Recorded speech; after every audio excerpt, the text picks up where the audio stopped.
noches, familia. This is your host, Ray Collazo. Thank you so much for joining us. You're listening and watching Found in Translation, the talk show that stacks truth about politics and today's hottest issues. Thank you so much for joining us again. And we're here along with my regular co-host and the perfect person to join us today on this very special edition to kick off the end of the year, not only in 2019, but get us ready for 2020. Dionely Reyes. Dionely, muy buenas noches, mija. Thank you for having me. Thank you so much. I have a little cold, but I'm good. That's all right. I think after Christmas, and I see we have our great friend Felix Montelara in the queue. We're going to get him on in a moment, so just hang tight with us, Felix. After Christmas, I think everybody's got the sniffles. Somebody's going through something, because we all partied a little too hard yesterday and for the last couple of days. That's another great thing about doing the show virtually. I don't have to, you don't have to be in contact with my germs, so you're good. Later on in the show, we're going to hear Dionely Reyes' top pop culture moments. We're going to talk some pop culture, have some fun with that. Later on in the show, you're going to hear some of my sports commentary. We may have one or two special guests join us later in the show. And, of course, in the second segment of the show, we're going to discuss the news and political headlines impacting us in 2019, not only reviewing and kind of contemplating what took place in 2019, but really kind of getting you ready for 2020, because it's important to look backwards, but you got to keep it moving. So that's very important. And what better way to begin? And again, you can watch. We appreciate your Facebook, the Facebook Live, and also on Twitter. That's watching live. You can watch, of course, you may be watching this on YouTube or as an audio podcast. Anywhere you can download a podcast. And, of course, on our radio listeners, WPPMLP 106.5 FM in Philadelphia, the city that loves you back. To begin this first segment of the show, Dionely, we have a very special guest, the founder of not only the Potencial Millonario podcast, but the Dice Audio Dice Radio podcast network, and a great friend to the show, Felix Montelara's in the building. Hey, Felix. Felix. Hey, can you hear me? Get him on. Yeah, where are you there, brother? Can you guys hear me? We hear you, but we don't see you, my friend. He's mysterious. He's a weird one. Dionely, this has been such a crazy year because in many respects, there's Felix. There I am. Felix Montelara, welcome to the show, brother. Definitely my settings. Felix, great to see you, brother. We wanted to begin the show with sort of reflecting on 2019. I think if I could just give sort of an opening statement on it, I really believe that 2019 saw not only sort of a lot of challenges for all of us on a very personal level. A lot of people are not at best of health, and there's lots of reasons for that. And it's so sad because we have the wealthiest country and some of the sickest people. And I think a lot of that comes from a lot of personal anxiety, personal stress about connecting with something bigger, whether it's wanting to be closer to family or other things que faltan en su vida, ¿verdad? And I think a lot of the stresses of our country are leading to that. But out of that comes a lot of unity and a lot of people looking to work together.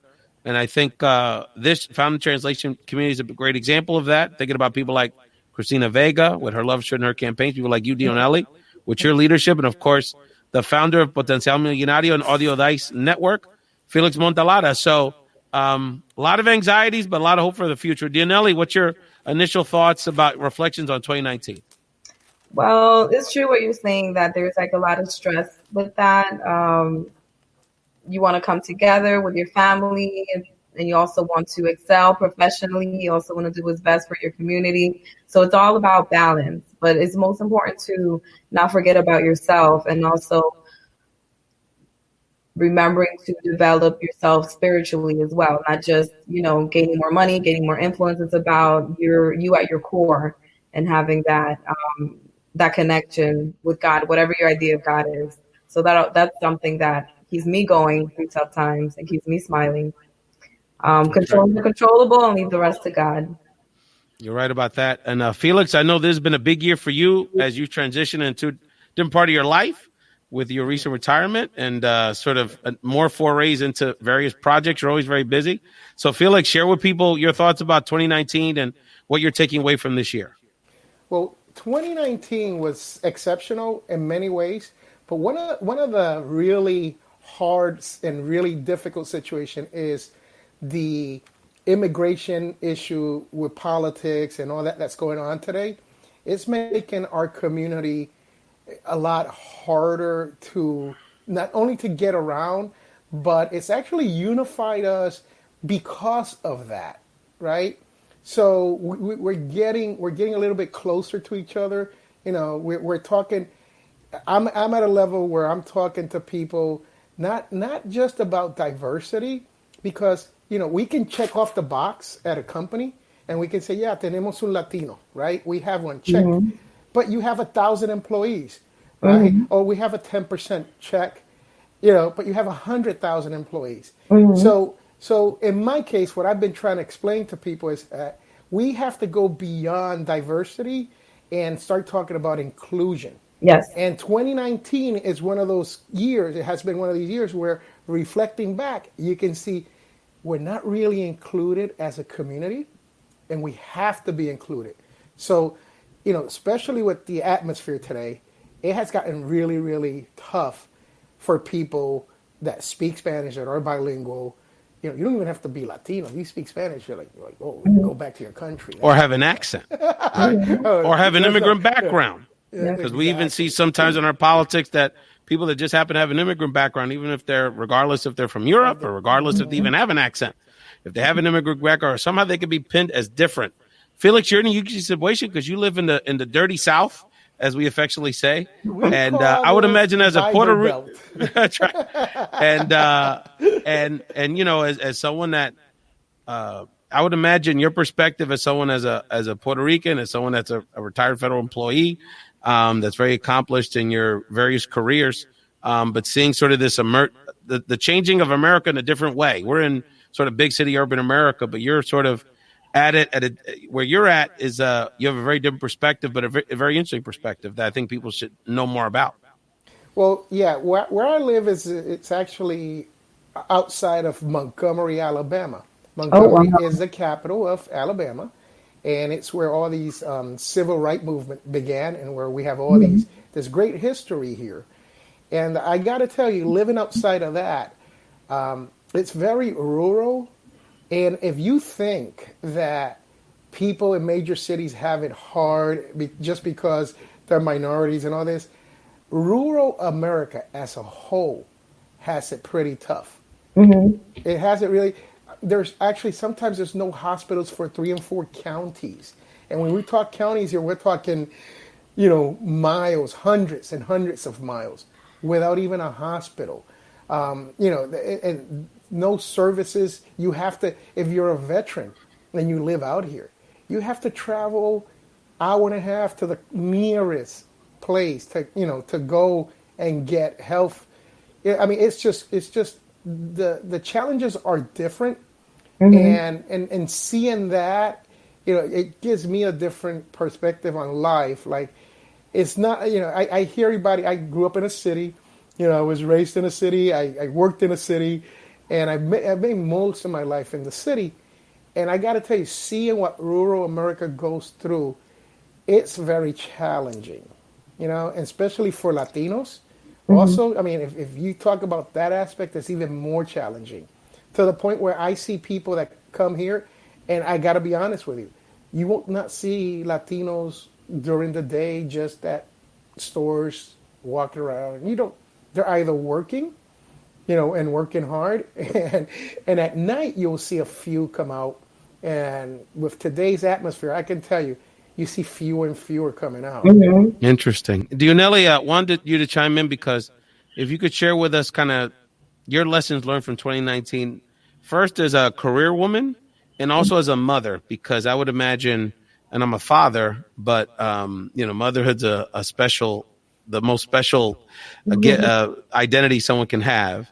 And I would imagine that, you know, trying to teach your child sort of how to navigate through this world, because in some ways we're making great progress, but at the same time, there's still those challenges that Felix talking about. Okay. Well, career-wise, what I learned was that it's good to not burn bridges. Like, you could speak your mind, but be conscious of how you speak your mind, and then realize that you can't really change everything. You could plant the seed, but you can't really change everything. Like, you can't If you don't agree with someone, you could state it in a certain way, but don't keep like insisting on it until they agree. They might never agree, but you can still stand your ground and not burn bridges, and then keep it moving. When one door closes, another one opens. And as far as me as a mother, which I love, is my number one priority in the world. It's what keeps me motivated, keeps me going. Well, my son's 5 years old, but so I can't really break things down to him as when he's older. But again, it's about planting that seed, about him being confident in himself, about him being proud of being Latino. Like something the school that my son goes to, because one of my priority was to get my son into a great school district, and I thank God I was able to do that. One of the top school districts in the state. But then he's there, and he's one of the very few Latinos in the school. So he doesn't want to speak Spanish. I'm like, Papi, well, speaking Spanish is a superpower. Like, I try to convince him that way. But then when he's at school, who's he going to speak Spanish with, So when I'm at home, I try to speak more Spanish to him. And I know that the school isn't going to teach him about his Latino background and his history. So it's up to me to do that too. It's up to his father and I to do that. I know Felix, as a father of a younger son yourself, I know you can relate to some of the Dionely's challenges there. Not only that, my wife, she's a professor at a university, and we both, when we first met, working together. We used to work for NASA, and as we had a kid, Nick, who's now 14, we had to make harsh decisions because sometimes the environment for work for females with kids is not as healthy as one would think. And like I battle with my wife on whether she continues to work because she wants to keep working. I'm like, oh, just retire early. I tell her, because sometimes and this isn't, I've noticed this in every profession, females would like to get a little break from the work just to like take care of the kid or kids at one time for just a while, maybe a year or two. But if you do that, you kind of damage your career, and it shouldn't be like that, but it is. I mean, you don't get the advantages that other people get. Like I'm there because my wife is taking care of kids, so I can get promoted. I can do all this stuff. But for a female that's working and just wants, even if, you're married and you have that support, because my wife has that, it's tough. It's very tough. And we're talking in, 2019. We're not talking past times. Still in 2019, it's tough. If a mother wants to take a break, like let's say a 6-month break because, the kids need special attention on something, there is no, very few companies would accommodate you. Yes. And actually, I think the federal government just passed the law where they're going to give leave, I think, for mothers. They weren't giving paid leave or anything. So that's the new thing that this president actually signed as a trade-off. It was a trade-off with some other bill that they had going. But for mothers, I can see how hard it is. I can tell you I moved to Alabama because of that issue. And even for me as a male, when I told people that the reason I was moving out of Washington, D.C. and leaving headquarters was because I wanted to give my kid a better, I'm looking for a better school district, a better life for this one particular kid. And they didn't take that well. I'll be very honest. That wasn't taken like, really? Like, you're going to do that? I mean, they were in disbelief that I was even saying that was the reason. It was like, well, you're a manager here. You just can't handle the job. And I'm like, no, I really want. My wife wants to move down there, and I want to follow her, and I want my kid to be raised by family, and I'm doing that. So it's very difficult for not only, especially for women working nowadays with kids. I mean, it's hard. It's very hard. No, and again, you're listening to the Found Translation Talk Show. Dionely, can you hear us now? Okay, let me see if I can get Dionely on. Dionely, can you hear us now? Okay, well, we're gonna have to. Why don't you chime in and come back on, because I'm not sure why you can't hear us. I don't see any reason on this end of it. But while Dionely, we figure out her technical situation. Felix, I wanted to ask you, Felix, you've had quite a year with podcasting. Let people know about the latest goings on with your various podcasts and media projects. And of course, the crescendo of which is the very prestigious Latin Podcast Awards, which you're the founder of. So share with us a little information. Well, let me tell you, Potencial Millonario is a podcast that I started as a radio show over 6 years ago. And I basically threw it on as a podcast, but it was really a radio show. And once I decided that I really wanted a podcast, I stopped putting on it as a radio show and did it totally as a podcast. And for 6 years, I've been talking about personal finance and how to get out of debt and how to have less liabilities and all that good stuff and how to make more money, because that's super important in this world. And I must say that Potencial Millonario today, after 6 years, gets about, and I say about because, this is up and down, but we get about 20,000 listeners a month, which is, it's pretty cool. It's not a great, huge, but it's not that small either. So it's a medium-sized podcast. It's all in Spanish. Everything's in Spanish. Like the episode for this week that I put out on the weekend was talking about how to save 50 and 75% on Christmas items. And I so happened to walk into the Walmart today, and sure enough, there were people just filling up a couple carts with Christmas items for next year. And I wasn't sure if those people were just reselling that later. You don't never know. But Potencial Millonario is a show that I do as a give back to the community in Español, in Spanish, because I did well back in the early 2000s, mid 2000s, and financially, and it wasn't with the work, it was with investments, and it was an opportunity for me to give back with that podcast. That has grown into the Audio Dice Network, which is a podcasting. It started as a podcasting network, but today it's a media network. And I say that because we produce shows now. We produce our own shows and we put them up. And when we first put them up, we don't put them up on Facebook. We don't put them up on YouTube. We put them up on Audio Dice Network. And guess what? We get people to show up, which is very cool, which means, hey, you're growing, you're established a brand. And from that brand, we decided to do the Latin Podcast Awards. And that one has been a mega hit. That is the project that I'm going. Very prestigious, brother. Let me tell you. You get to the point. People know we're homies, so they're like, "Hey, can you give me a good word to the judge?" I'm like, "Well, you got to earn on your own merit." Yeah. Well, and that's the way it works. It works on judges, and I pick and choose judges internationally and from here, from the United States, and it's very cool because it's so diverse in that end that I'll listen to a podcast and I go, wow, this will never win. This podcast has no chance. But then the judges love it for whatever reason and it wins, So I have no control of any of the winners.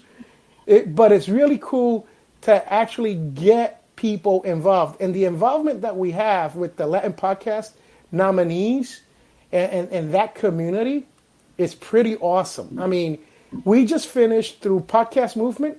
We just did an accountability group. We just did the last meeting last week, and it went on for 90 days. And we chosen 10 people, and out of the 10, 8 showed up. Tú sabes cómo somos los Latino, right? We say, yeah, we're going to be there, and then I'm too busy, right? But 8 showed up, and it was very cool. We set out goals at the very beginning, and we kept at every meeting. And we had 2 meetings a month for the first 2 months, and then the last one we just had the last meeting. But at every meeting we would say, "How did you do? Did you accomplish anything?" And there were people very honest that said, "Look, last week I was busy, I couldn't get on the horse, I couldn't continue with that. But next week I'll jump on it."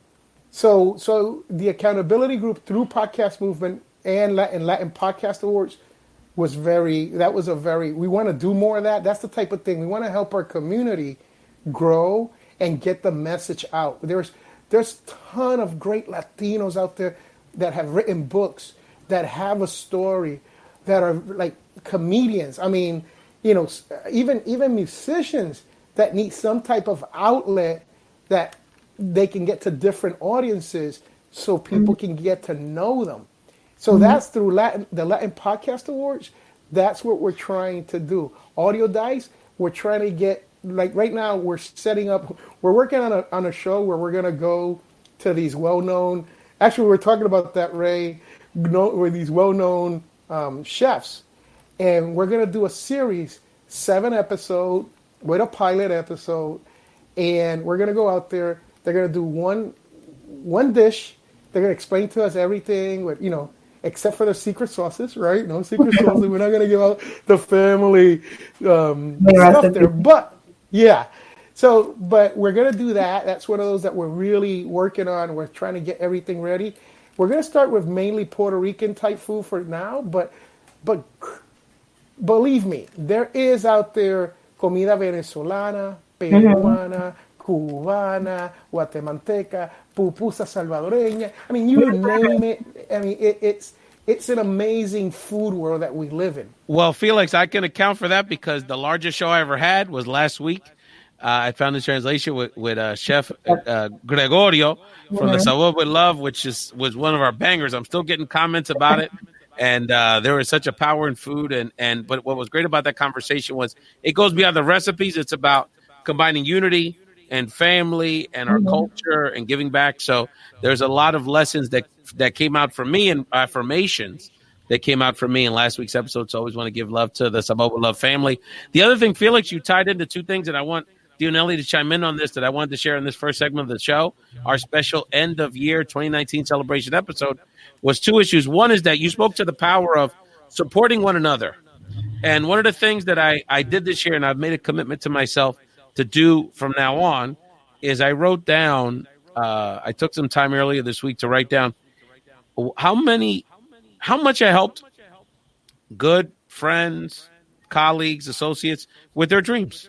And just as simple as, this $3,000 consulting contract, or having them on the show to promote their products and services, connecting them to a potential business vendor to support them. And I think we have to do more of that.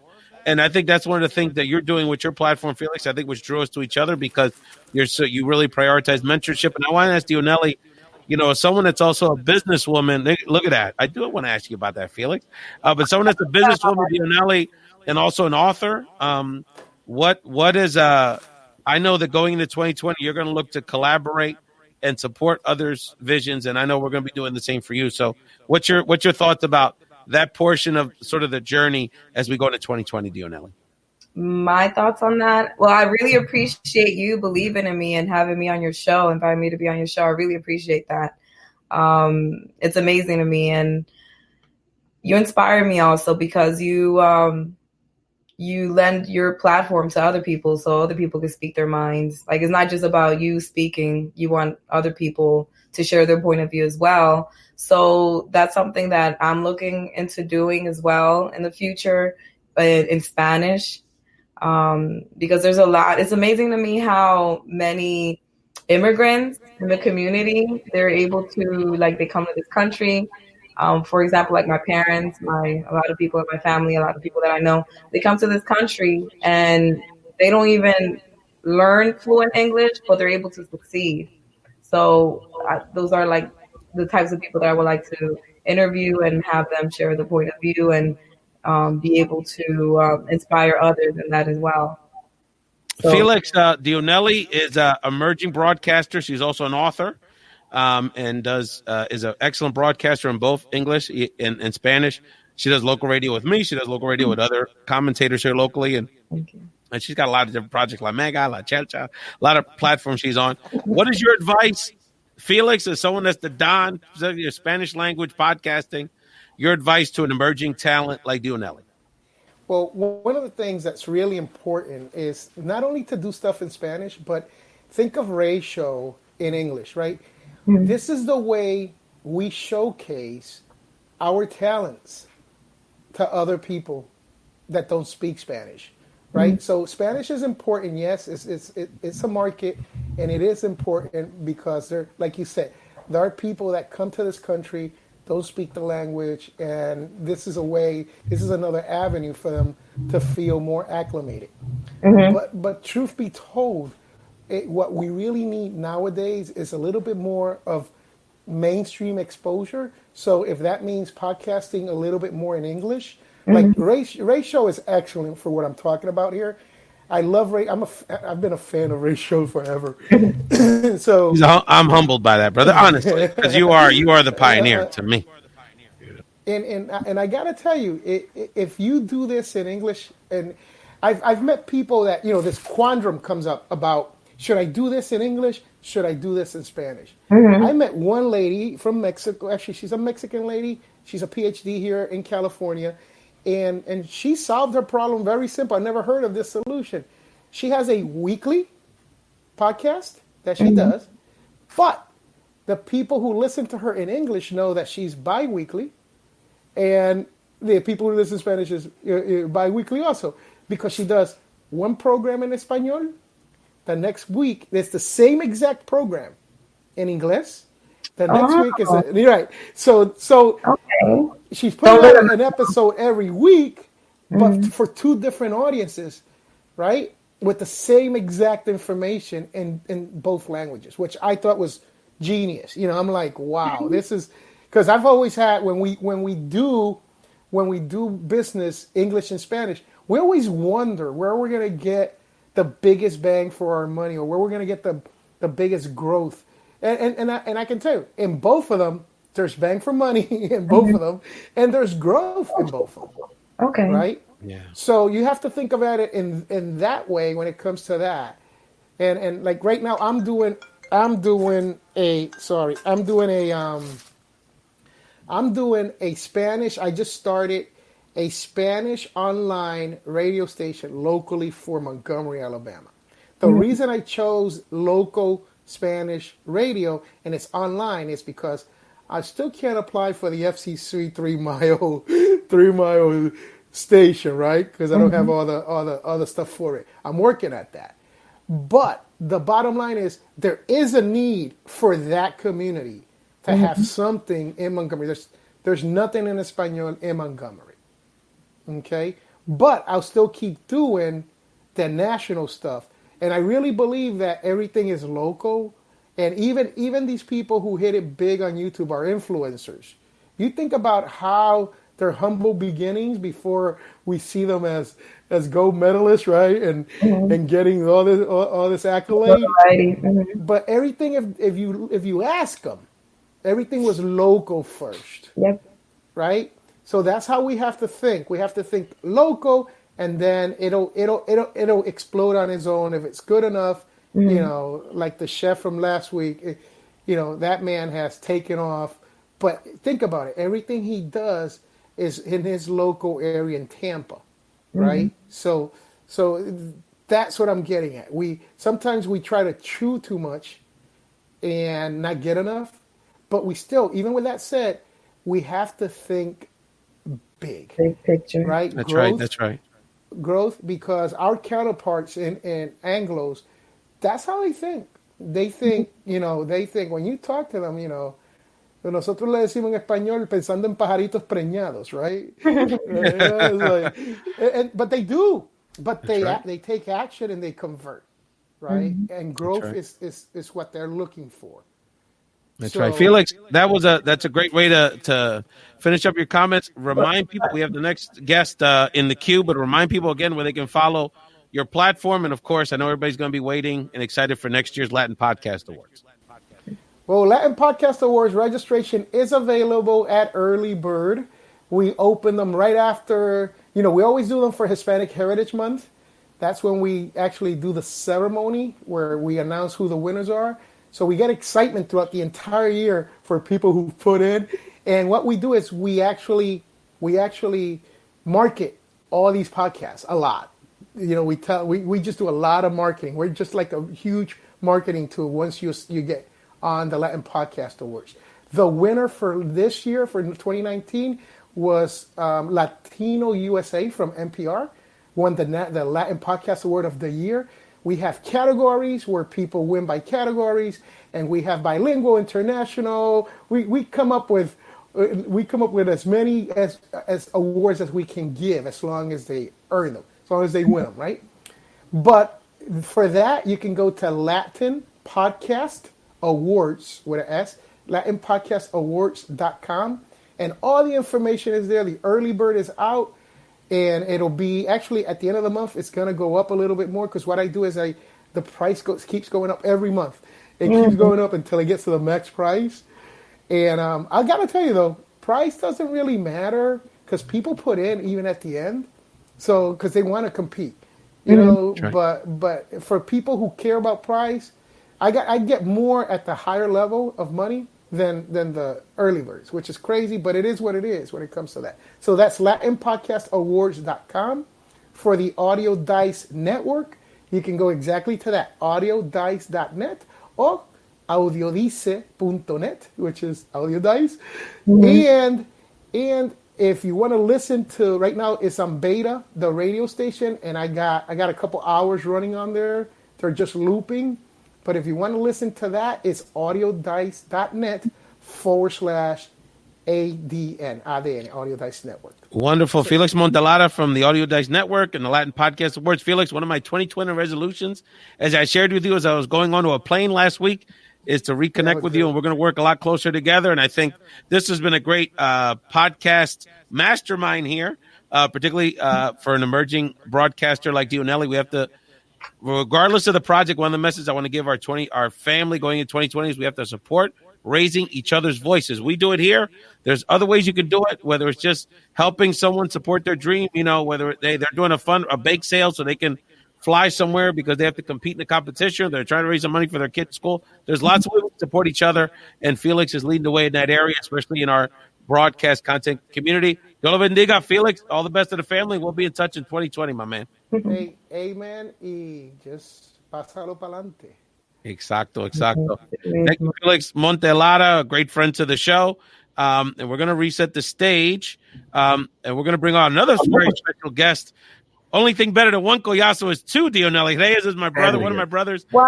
Michael Collazo, who is going to be breaking it down for us in the second segment of the show. Dionely, before we start with our politics segment, remind people again what they're listening to and how they can get engaged with the Found in Translation talk show. Absolutely. You can subscribe to the Found in Translation talk show by liking Ray's podcast page on Facebook or YouTube, or subscribing to the Found in Translation talk show podcast. Anywhere you can subscribe to a podcast, like iTunes, Stitcher, Radio Public, Spotify, or Pandora. And for our radio listeners, you can also listen to Found in Translation every Tuesday at 11 a.m.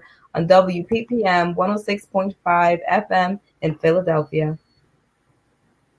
Thank you so much for joining us, Dionely. And if you could set us up, because you're going to lead us in this conversation. If you can look at the page 2, you're going to introduce me. But before that, let's introduce the Orangeman himself, Michael Collazo. That's correct. Mike, you have not been on the show in quite some time, my friend. Yeah, I think it's been, what, a year or two? Oh, probably maybe longer, that, brother. It's been a minute. Yeah. A hot minute. Well, you know, you're a daddy now. You got a lot going on. Yeah. Another entrepreneur, hustling like a Dominican. Yeah. My man got a couple jobs in mind. Exactly. Before we get into this, Mike, share with people about your business very quickly and your social media handle before we get into the political segment. And I'm sure you'll have some things to say and ask me some questions as well. Yeah, probably would. So, yeah, real simple. The Twitter handle is mcollazo215. I'm pretty active on there and enjoy reading and being in conversation with folks in that platform. My company's Dade, pretty simply a ticket brokerage. Always free advice if you're looking for any event around the world to see if I can help you with it. We also buy and sell tickets. So that's what I do for a living. So, Dionely, if you're looking for like a hookup with Prince Royce, one of those concerts that are hard to get sometimes, La Última Hora, Mike is the guy to know. So, Dionely, set us up for this new segment of the show. We're going to review our 2019 news headlines. Okay, so on this segment of Final Translation, Ray is going to break down the biggest news headlines and what they meant to us in 2019. Ray, what were the top news stories for you this year? Well, I think, to state the obvious, this only days ago, we had the third ever impeachment of a sitting U.S. president. This really speaks to sort of the arc that we've had in our politics over the last 45 years. And I literally have seen it in my life because just months before I was born, the Republicans, and we're talking about the mid-70s, y'all. See, y'all need to start writing down some notes. I'm going to break you down a little history here. Apuntate. With the history, the most right-wing, Barry Goldwater, young people don't even know that in Barry Goldwater. Some people that were segregation. Mm-hmm. But even though they were right-wing Republicans, even though they generally supported President Nixon, they had the ethical and they cared in the Constitution to go to him and say, you got to step down because what you did was wrong. We fast forward. When I'm in my early 20s, Dionely is still a small little girl running around. Cool. I kept asking my dad, what are they talking about? My dad's like, impeachment. He's like, I'll tell you when you're older. Yeah, it's a little uncomfortable, right? No. So we go then. So we sense a Republican Party in our politics that, quite honestly, with President Clinton, obviously what he did was wrong. You don't lie to anybody. And obviously the personal stuff was unseemly. But for something relatively petty, at the end of the day, infidelity, which is a personal issue for the most part between your partner, we saw a Republican Party that got caught up in the partisan bickering, got caught up in the novella drama of our politics in this modern day, that they pushed that issue. Now we go to 2019, the end of 2019, and now we have a Republican Party that, and a big part of our American political discussion, that is critical of House Democrats and calling them radical and all these names just for simply doing the right thing and following the rules. If you use government resources to try to influence a federal election, that is as the constitutional scholars have said, that is the textbook example of how you impeach somebody, which essentially is now the House has indicted essentially the president for violations against our Constitution. It's a little different than criminal activity. And now we'll see in the Senate. So despite the assumption that the Senate's not going to do the right thing, it's still very historic, and it really speaks to the challenges we have, because behind the racial stuff, we're going to talk about that in a second. We're really talking about, are we going to have a democracy, or we're going to be like, Trujillo back in the days, or, some other dictator. And we're really fighting to hold on to what we have. So it's truly a historic moment. Dionely, how has this whole drama with Trump impacted your thoughts about the politics and the news this year? I just found it really interesting, and it also gives me hope and more faith that in the end, it doesn't matter how much someone tries to gaslight a person or a society, the truth in the end always comes out, and then the truth in the end wins. So that's what I liked about it. But I still am like, I can't believe he got impeached. I'm still like, wow, December 18, 2019. Well, and then the other thing is elections matter, right? So as we like to remind people, if it wasn't for all the work that happened with activists around the country in House district race by House district race in 2018, winning those narrow elections, winning in areas where the Democrats and our community had to outperform, vote highly and normal. There was communities, Dionely, in this country where the Latino vote, spurned on by your generation, the millennial Latino generation, doubled their voting that they normally do in midterm elections. So that is a positive consequence, that now the fighting and involving in the political process makes a big difference. And we just saw in Boston, Massachusetts, I don't know if you saw, Dionely, that the first Dominicana that got elected to Boston City Council, which has Boston has a very large Dominican Latino community. Yes. She won her city council race by one vote. It matters. Everybody definitely matters. It definitely matters. So I'm going to get Mike back and jump in this conversation. Mike, you're back on screen, brother. Because the other thing I want to talk about, I know you have some thoughts about it, is, we're still dealing with this anti-Latino sentiment. We had, unfortunately, the fracaso on the border, which has not gone away. And, it's not in the news headlines. It's very hidden. But we still have people essentially incarcerated, children incarcerated on the southern border. We have people now essentially trapped on the other side. Some people getting sent to Guatemala to apply for refugee status when they have essentially, in many ways, from a refugee perspective, sealed that border.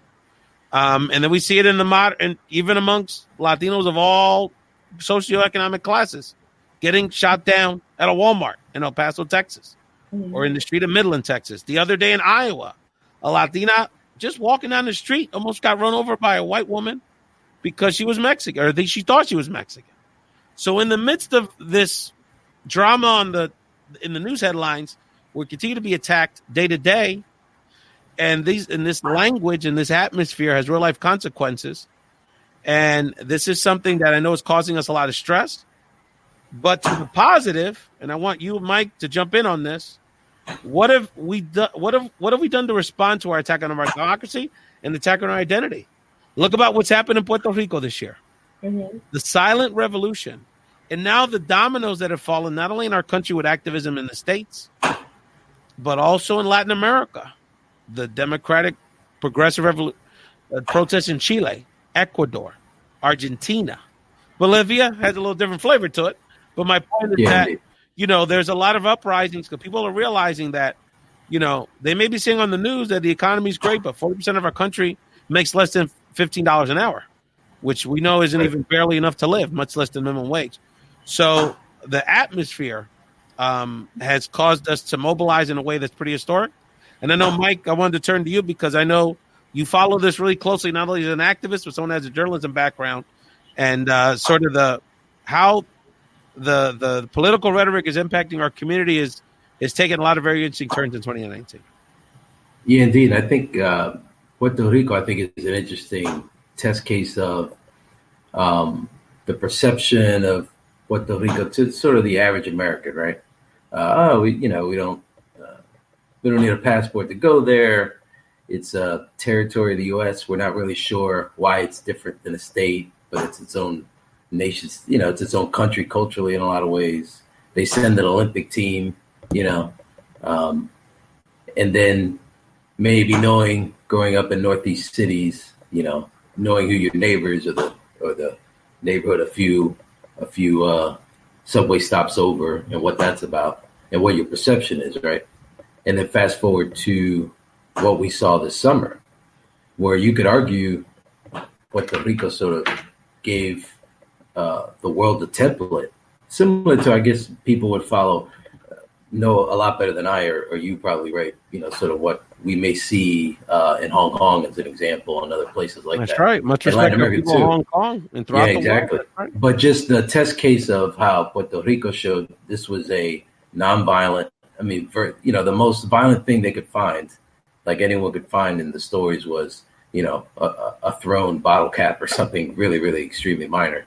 How peaceful and how diligent, how dedicated this protest grew from really starting with women's-led movements and focusing on Rosselló and his reaction to domestic violence and PR and other issues, and then leading up to the Fiscal Control Board being a very difficult thing to wrap around for the average person to wrap their arms around, but then how it really became shady text by a governor and how that really galvanized, that sort of broke the straw that broke the camel's back. Well, that's exactly what it was. You can get this intellectual control by really understand it. You have to really read and understand what these bondholders are doing, and it's a difficult subject matter to get your hands around. But if you mess with Ricky Martin, that's the last straw. Yeah. Well, that's very true. With an iconic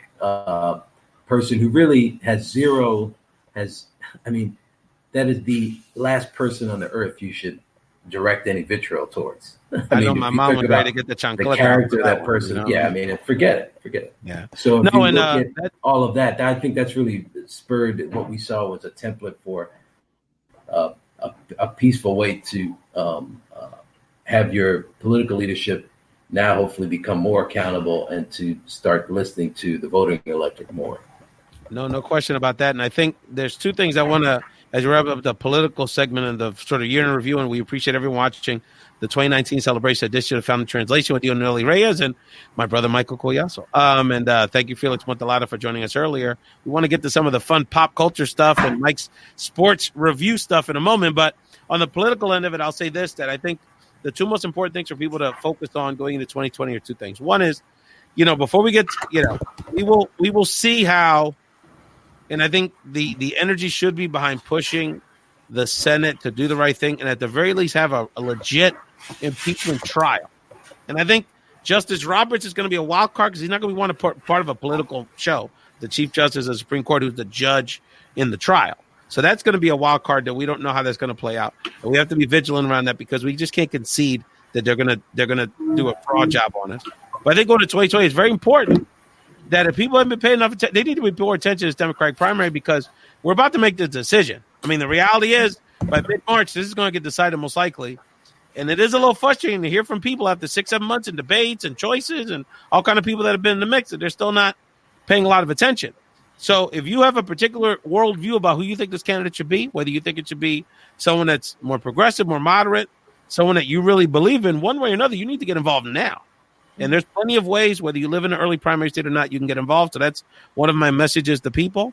And then the other thing is in 2020, I know there's a lot of stress around this election in November, but I think in a way you can take away from the stress because faith without words is dead. And so without deeds is dead. And so you have to make a commitment to yourself that whether it's 7 people, 18 people, 24 people, that you're going to take a personal responsibility.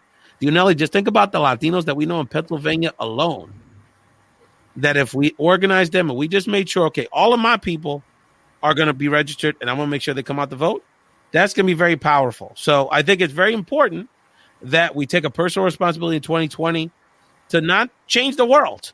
Focus on the people that you know, whether they're in Pennsylvania or a state like North Carolina, which has a very close Senate election, to get involved and come out and vote next year because it's going to be that kind of discipline follow-up that's going to make the difference. Dionely, can you hear us now?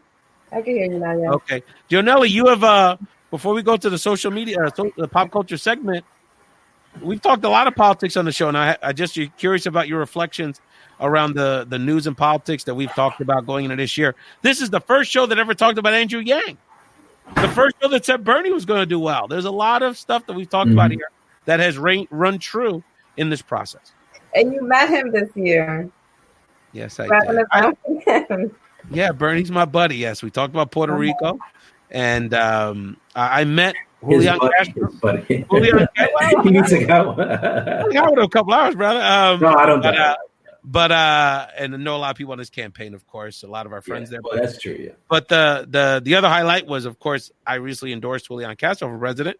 And before that, Dionely, I met his mother, Rosie Castro, in Texas. Wow. So I need to tweet out that picture because that was a very special moment. She's a fantastic activist, and I thanked her for both her sons. The twins are both very prominent. So it's been we've talked it up here. Mike, any other quick political comments before we get to the fun stuff? No, I honestly, I think we talk about it personally, but the bottom line is, listen to my older brother if you want to get a sense of what might be happening 6-8 months from now. I mean, I really believe that. We've talked, even Mayor Pete. I remember you saying, "Hey, by the way, there's this guy who's a mayor of South Bend." One of the who else was talking about Mayor Pete? Yeah. And now in New York Times, never heard of him until that. I'm morphing into a movie character here. Yeah, this is odd, but I don't know how to change it. What are you going to do? Christmas, exactly. But look, I mean, the bottom line is you got to pay attention. And, it's going to be really interesting because Bernie Sanders, because young people now and people of color paying a little more attention, he's rising in the polls.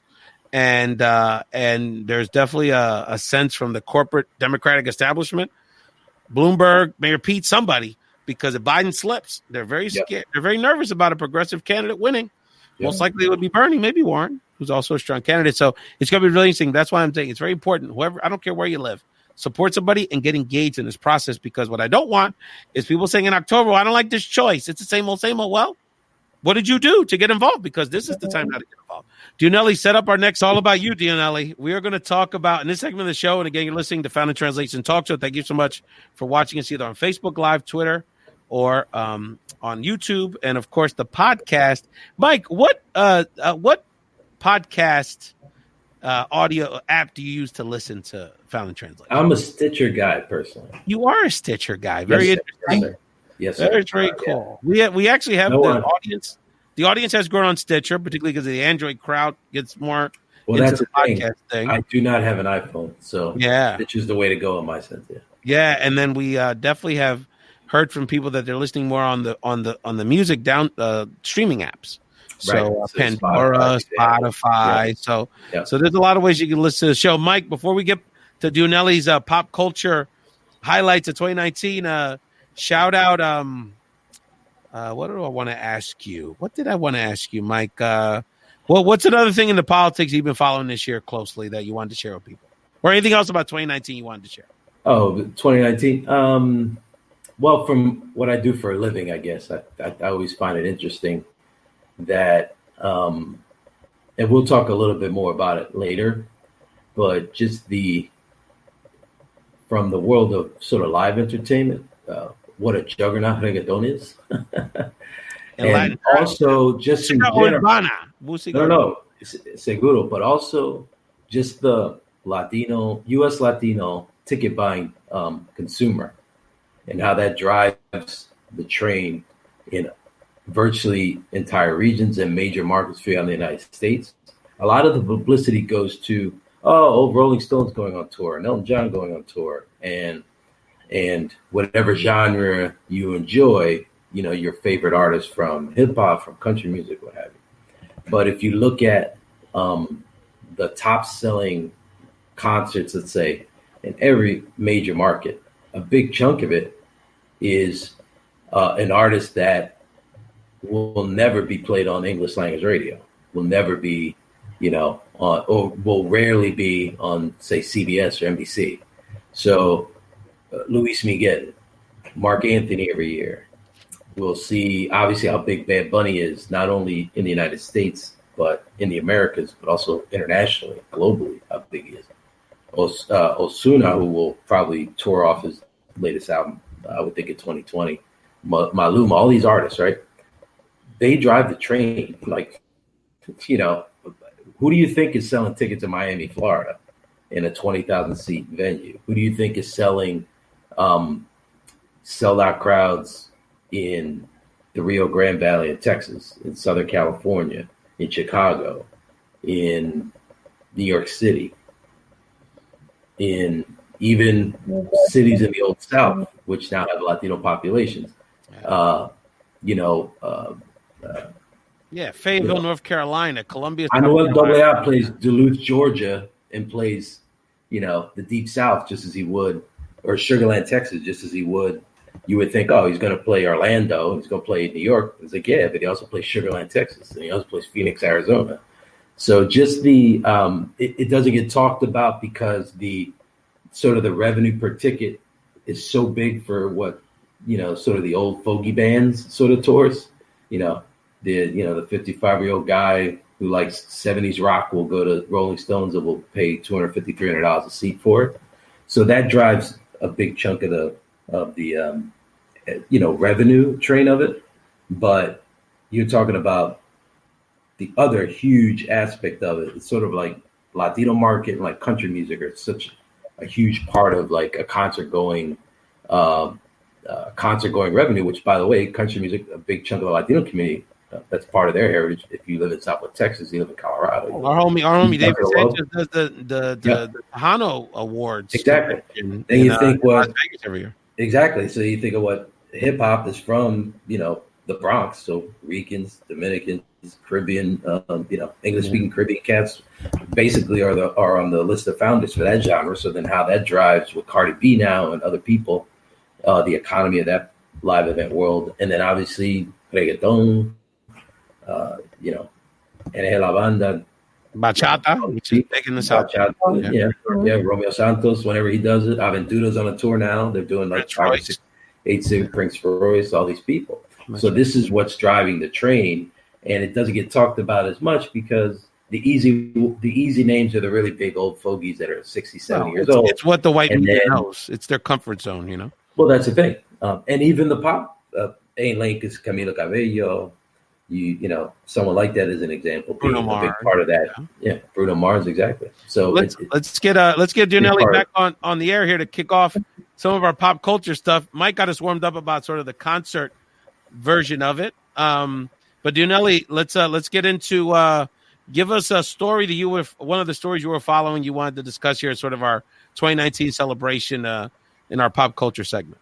Well, I want to start off on a happier note. Well, as he was discussing, like reggaeton artists, they're also collaborating more with Dominican artists, which the genre for the urban genre Dominican Republic is called Dembow, and there's more collaboration with Dominican. So that's something amazing and great that I love. A lot of the reggaeton, even the Puerto Rican guys, are half Dominican. Osuna's Dominican, Nicky Jam's Dominican. Yeah. And they have the New York crowd, Messi and those guys. So Dominicans are a big part of the movement too. Exactly. But there were also Oscar winners, Latino Oscar winners. Alfonso Cuarón, he took the award for Roma. So that was amazing. And the Cuban-American Phil Lord picked up an Oscar for bringing the story of Afro-Latino Miles Morales and Spider-Man into the Spider-Verse. So those were great things. I mean, there were also other not-so-positive things that happened in Latinos, but that was really like a wow moment. Like, oh my goodness, this is happening. Like, you know that Cardi B is constantly going to court appearances.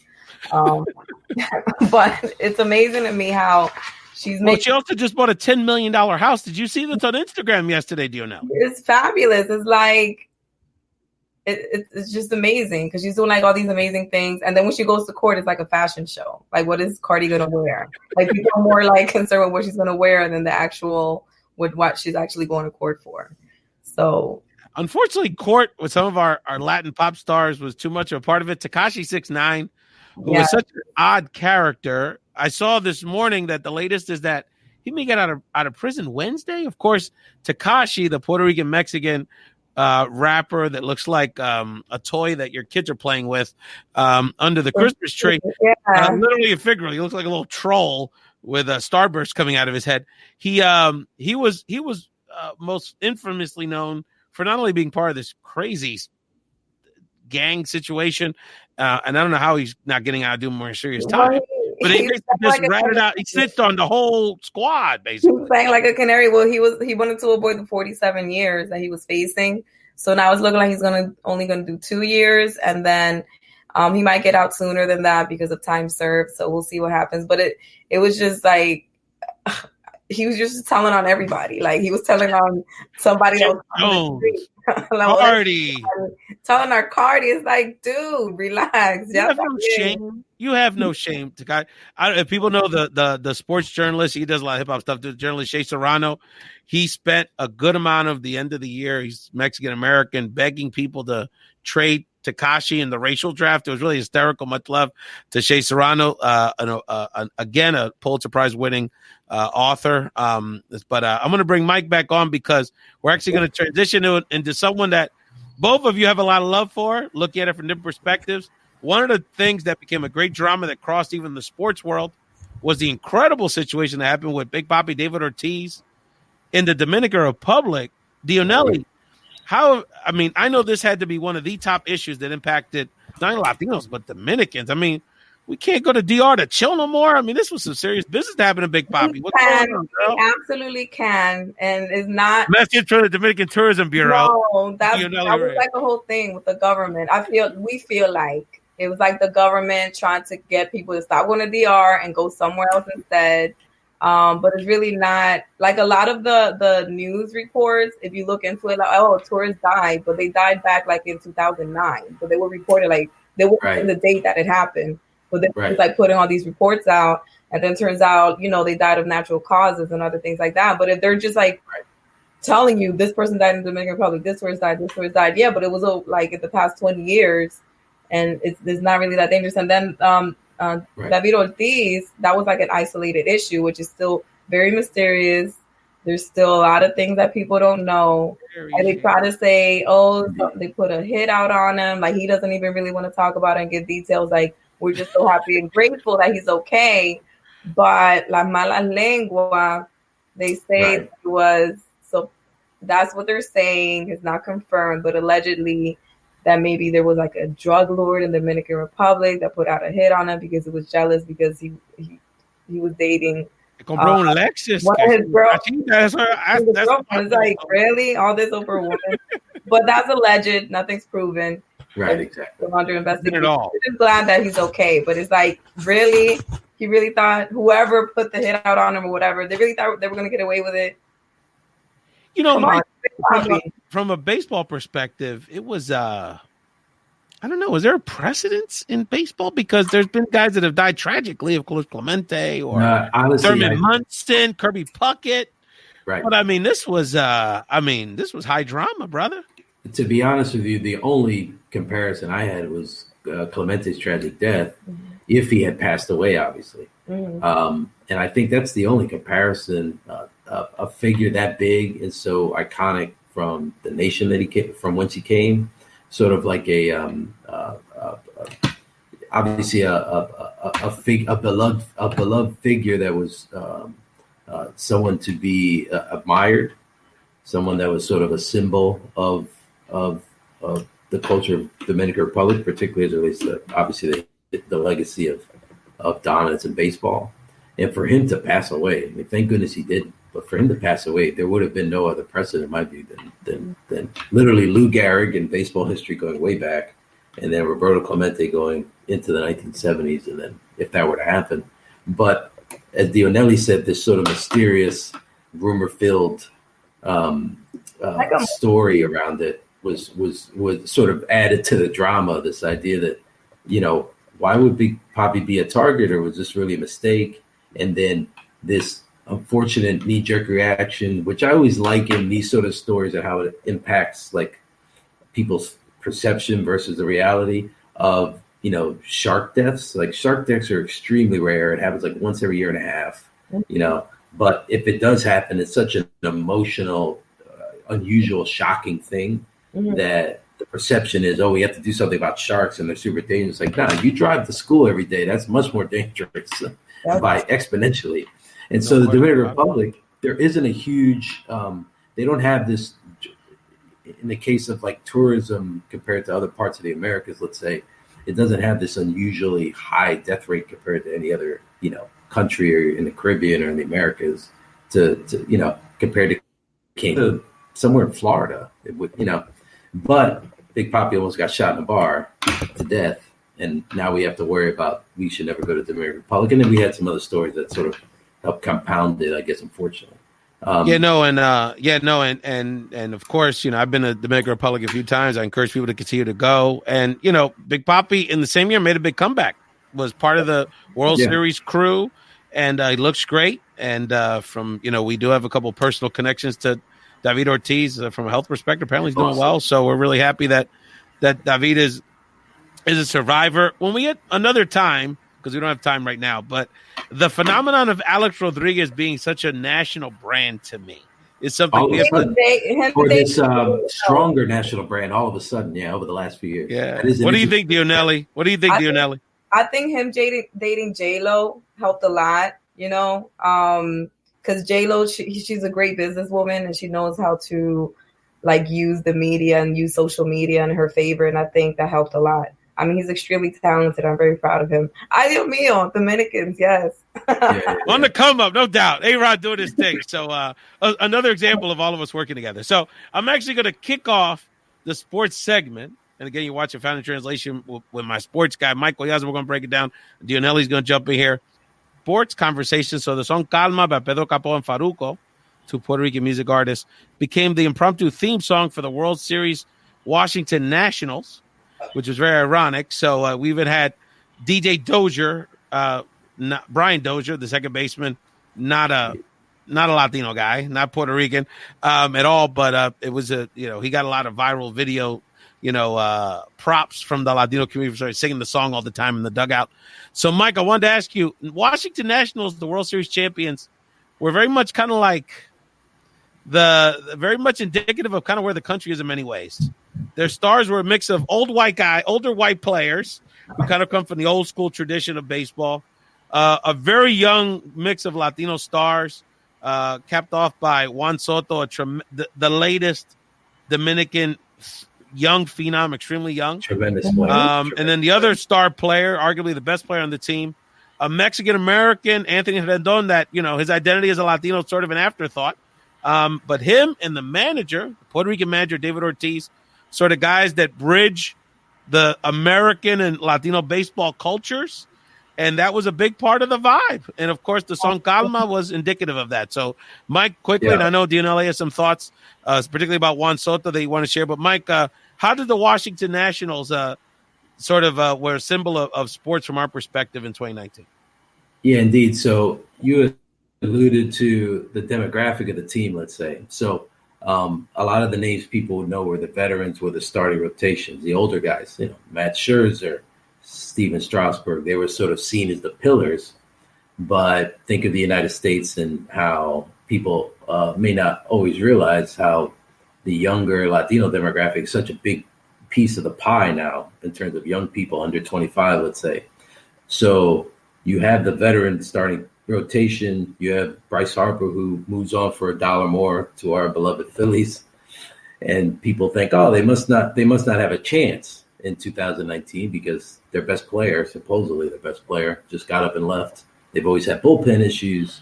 The Atlanta Braves were good and up and coming, but their young Latino leadership, so Juan Soto, Victor Robles being the big two, they would become quickly the mainstay on the team, particularly Soto. And this perception versus reality, we talked about. The perception was that Bryce Harper was the best player in the Nationals. But outside of his MVP year, I have about a handful of years ago, if you look at it, and if you watch the Nationals almost every day, like I would as a fan of the National League East, Anthony Rendon has been their best player for the last 5 years. He's the most consistent. A Latino from Houston, Texas. And just a Mexican-American cat from Houston who, if you interview him, you read that his teammates will tell him this guy thinks in his brain he's in the NBA because he loves basketball so much. Yeah. But as a talent, he was just better in baseball, so that's why he stuck with it beyond high school. So Anthony Rendon was always their best player, always was, despite Bryce Harper being sort of the poster child for a young MLB media attractive star. And just the run they made, they were 19-31 in May. It looked like the bullpen was going to sink them. It looked like Dave Martinez was a bad manager, which, by the way, bad managers turn into good managers when your team is good in most cases. So it wasn't Dave Martinez's fault that they were bad. They weren't as good in 08. It was because now it was the talent. And just how the Nationals sort of resurrected themselves from that bad start, Rendon and Soto being really two huge reasons why offensively. And if we remember the postseason, just how dynamic they were. And even the role player component, we could talk about as a symbol of American society. We don't talk about how immigrants, even if the immigrant is, they got an HB1 visa and they work at a tech company. That's the one people love to talk about as sort of the number one reason why this is so great. But we don't talk about the guy that started in the back of a kitchen and built a restaurant, now owns 2 in a small city somewhere. And so the Latino immigrant demographic of, again, Soto and Robles, but on the older end, Gerardo Parra, who was sort of seen as a utility figure. He's a backup, he's not a starter, but he's like a good team player type guy. And then he struggled going into July. Then all of a sudden he plays Baby Shark and breaks out of a slump. Baby Shark becomes the other big song in that run of the Nationals. And he was really a sort of an unsung role player that every Major League Baseball team needs to win. And America needs too. Dionely, one of the things that was really nice to see was that during the World Series, Alex Rodriguez and David Ortiz would come on the field and take pictures of Juan Soto, the next generation of Dominican stars. So I know seeing that connection between the generations and Dominican ballers passing it on to the next generation of Dominican ballers, I know in the Dominican community was a big highlight for sure. Most definitely. We're just always so proud. Like they say baseball is the American sport, but for Dominicans it's it's next level. And I really appreciate how MLB is doing. They're really trying to show how baseball has evolved, like old school to new school. Like if you look at the commercial that they showed back in October of this year, We Play Loud. They showed images of, the old school baseball players and now the younger baseball players. A lot of them are, Dominicans and other Latinos. And they played a song. Oh, we went crazy. Dominicans, we went crazy because it's the Dominican Dembow song from El Lápiz Musicólogo. So that was amazing to us. It's great how they're bridging the gap. Well, that is awesome. And I know, Mike, quickly, one of the things that started turning to the NFL very quickly is that we started the year with Pat Mahomes coming literally a finger away from getting to the Super Bowl. And then we're ending the year with Lamar Jackson, a guy that couldn't have done anything else to prove his greatness in college, winning a Heisman Trophy, but being passed over for 5 white quarterbacks who didn't do a half of what he accomplished in college, now dominating the NFL. When we were kids, Mike, the question around can a black quarterback or an athletic quarterback, quote unquote, lead the charge with Randall Cunningham, who was one of the great talents, still one of the great talents. In 2019, going to 2030, we're still dealing with these issues. But while people are still trying to, justify making certain decisions, Lamar Jackson is going to run away with the MVP of the NFL. It's unbelievable. Yeah, indeed. You have to give credit to the Ravens organization and Coach Harbaugh there, because so much of the NFL is about let's put the player in a system, and we'll try to pick the person that fits in our system and will thrive in our system. But in that draft, he obviously decided Lamar Jackson is a tremendous talent, and he has shown dedication and diligence to say, I will remain a quarterback and I will succeed as a quarterback. And he's made plays on the collegiate level. He can throw, he can run. So why don't we adjust our offense and our system to a guy who has some talent, and let's go that route. Let's go invest in the talented guy instead of the talented guy investing in us in a lot of ways. And that's what I liked about what the Ravens did. And we remember how we would get frustrated how the Eagles didn't do that enough in the Randall Cunningham era in the late 1980s, early 90s, where we were trying to impose this, system, or just give them a football and don't give him a running game and give him a weak, wide receiver core, and just he'll figure it out, and then the defense will do the rest of the work. When the more effective way to go about it was, we have Randall Cunningham with all his talent, so why don't we construct an offense that will maximize the talents he has? So I think the NFL of Patrick Mahomes and Lamar Jackson, that's just 2 good examples of how Jackson in particular, how the best organizations adjust and get the best out of the talent that they receive. As we wrap up the sports segment of the show, I wanted to quickly note as well that the impact of women in sports was also something very interesting. Of course, the World Cup, Women's World Cup, which is an amazing phenomenon. I want to shout out, she's one of my favorites, a little obscure. But do you know Dionely, one of the top women tennis ping pong players in the world, is an 18-year-old Puerto Rican female, Adriana Torres, who can't afford sometimes to go to some of the international tournaments in Asia. So earlier this year, Daddy Yankee paid for expenses to go to China because, of course, the great ping pong players tend to be Asian. So every time she has to go to Hong or China, some of the reggaeton guys, some of the celebrities pitch their pennies together to get her those flights. So she is a factor in next year's Olympics, which is all the conversation. Much respect to all of our women involved in sports on every level, our Latina runners in the community to everywhere else. Mike, any other thoughts about things you're looking out for in the ticket world? I know the boxing piece is interesting. Canelo's still the biggest box office, but we can't seem to get actually the best fighters together with Crawford, Spence, and some of these other sexy matchups that we like to see. And anything else you'd like to that you're thinking about going into 2020? No, as with Canelo, I think stepping back a little bit, he's really driving the train of the boxing business in a lot of ways.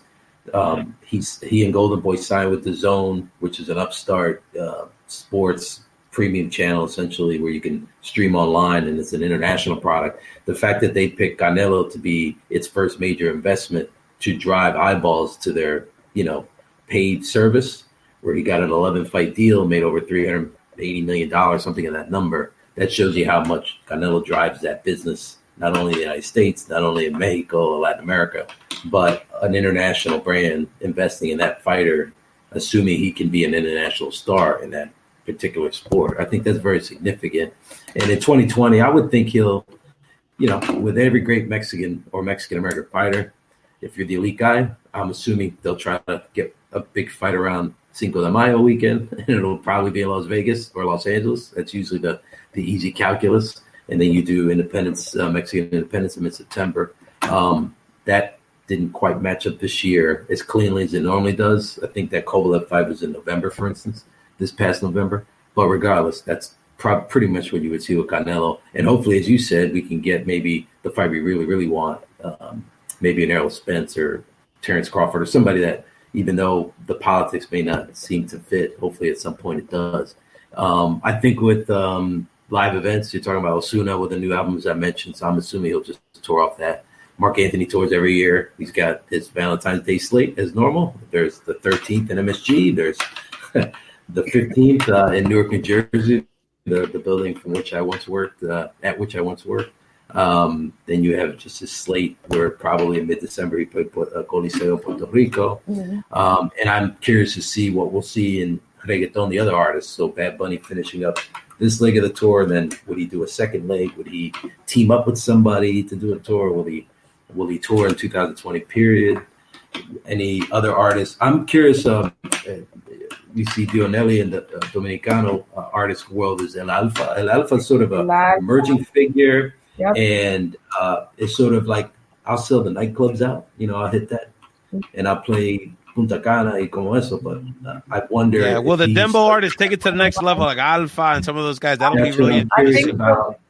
Nadi Natasha, can she do a tour, or El Alfa as example? Just give me two sort of Dominican artists. I think they can do the Americas, but can they do the U.S. and bigger venues outside of a nightclub? They're doing that now. Like El Alfa is doing that now. But one of the things is, like, in Dominican Republic, there's a lot of talent, but there's also that immigration piece. Like, a lot of them don't have the visa, or is like really restricted. Like, okay, you got to be here. You could only do that for this amount of time. You got to come right back.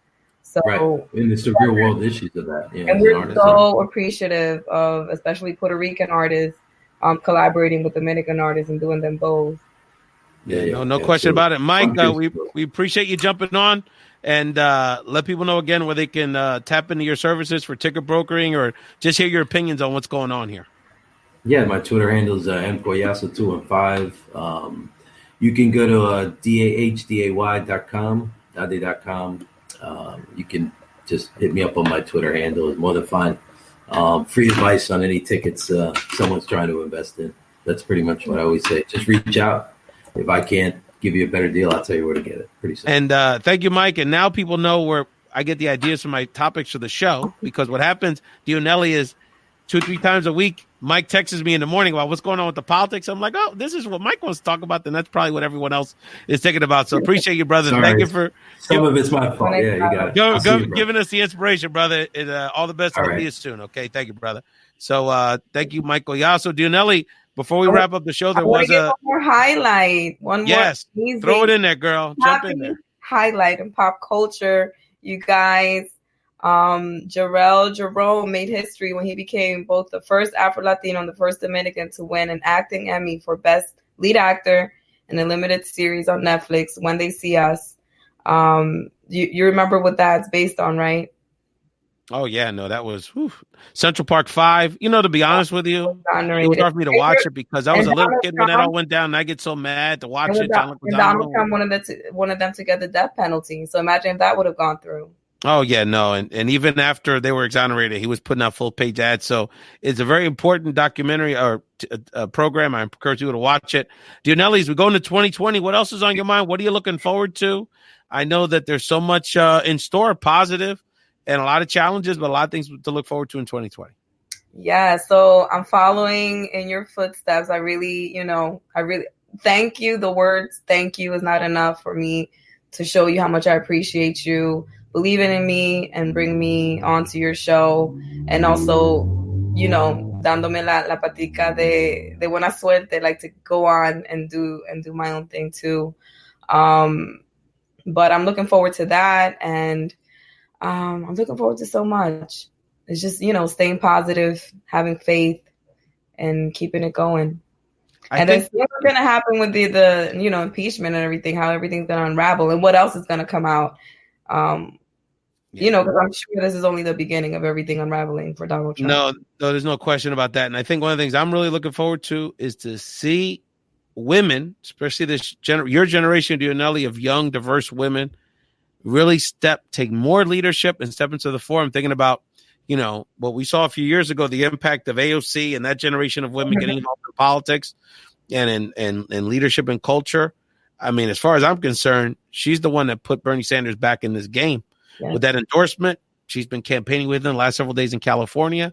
She did a Spanish language town hall for him in Las Vegas.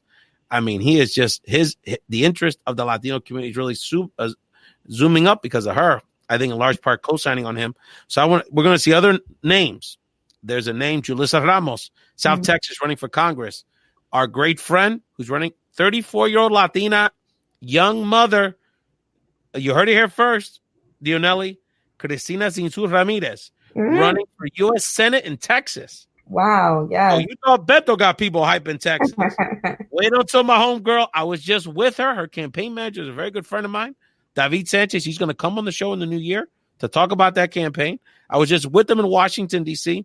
She is leading in the polling, and she is causing so much that the Democratic Party is trying to figure out they can't control her because she is dynamic and she is breaking all the rules. A young Latina single mother is not supposed to do this, and she is going to make history. No question about it. Julissa, we've got a lot of women that are out there. My friend Crisanta Duran running for Congress in Colorado. A lot of exciting other leaders that are going to come into the fore. I'm also curious to see how women in our culture. Obviously, Cardi, J-Lo may have an Oscar nomination for Hustlers. That's going to be amazing. Wow, isn't that incredible? In the Heights is going to be coming out as a movie. You know what I love? What I feel that like growing up, women. Well, what I would see is like women would compete with each other. Like if machismo was still really strong, but now it's not so much. Like there's no need to compete anymore. Like let's all come together. Let's empower each other. El pastel da para todo. The pie's big enough for everybody. So I love that we're doing that we're focusing on things that actually matter. Absolutely. No. So I think there's a lot of exciting things coming up. And I want to thank you, Dionely, for, I appreciate you thanking me, but let me tell you, I mean, I see a talent and I see one that has a passion for it. All I'm doing is being a mirror to show you what you're capable of. And as I share with you, Christina Vega, who I want to really shout out as well, what that young woman has done. I don't know if you saw that Christina Vega, the founder of the Love Should Hurt movement, a support group for Latina domestic violence survivors. She has been invited to Hawaii to go speak, to do a keynote address, so proud of her. To share her vision, share her documentary. So we're going to see her more on the show this year in 2020. And we're going to find other people like the Christinas, like the Dionelys, to highlight what they're doing. My homie Edwin Desamore with his activism, with his small business work. Our homie Joel Beracol, you did the show with. I was just with him recently. We're going to highlight more small business owners. And one of the things I'm going to really focus on is how can I make Dionely some money this year? How can I make Edwin some money this year? How can I help Christina grow her nonprofit this year? We need to continue that, and I think Felix and others are going to help us do that. Dionely, thank you so much. It's been a great ride in 2019. I'm so glad we got to connect and build on our friendship here. Shout out to our mutual friend, Cira Rivera, who I was just with, who we need to get on the show, who's now running our own organization. And so there's lots of wonderful things happening with our friends that we need to continue to support. Any other final thoughts, Dionely, on this 2019 edition of Found in Translation? Can I remind people where they could watch and listen? Please do so. Okay. I want to remind people they are watching and listening to Found in Translation talk show.